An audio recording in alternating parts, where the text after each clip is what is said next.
The last reason number 7, is increased debt. And I don't mean the debt of the American people or the debt of the federal government. I mean the debt of these banks that are giving out all these loans. Banks were putting themselves into way too much debt to give out loans. They were giving out way more loans than they had money.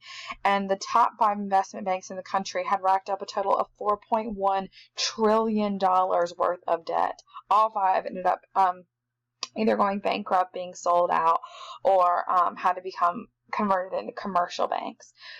So the impact of this is that our stock market obviously crashes. The Dow falls over 50% in 17 months. The only time that we saw it do worse than that was the Great Depression. A lot of banks went under. Fannie and Freddie had to both be taken over by the government. By 2009, every major country in the world saw at least a 15% drop in their GDP. And then because of that, the growth of developing countries was at a significant slow, if not a complete stop. For the U.S. economy, our unemployment goes up to 10%, the highest it had been since the early 80s when we hit that last recession after stagflation. The average hours worked also dropped. Patent applications flatlined, showing that there's no new growth or creativity happening. The wealth of 63% of Americans went down. 63% of families saw a significant impact in their wealth from this.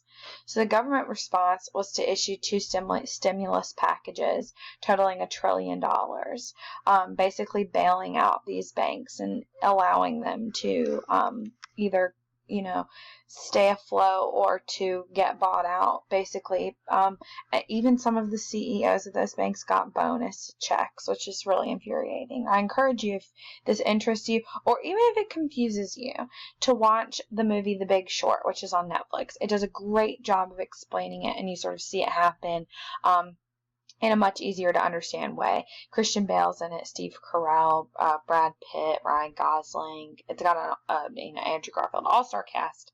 Highly recommend.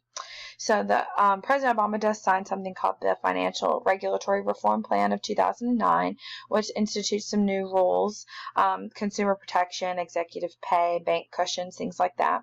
We also institute something called the Volcker Rule, or the Dodd-Frank bill, which restricts speculative investment. So we're trying to prevent this from happening in the future. By January of 2010, things were finally starting to stabilize, and the distribution of wealth since then, though, has actually gotten worse. And the last time we saw the distribution of wealth that far apart was leading up to the Great Depression. So, food for thought.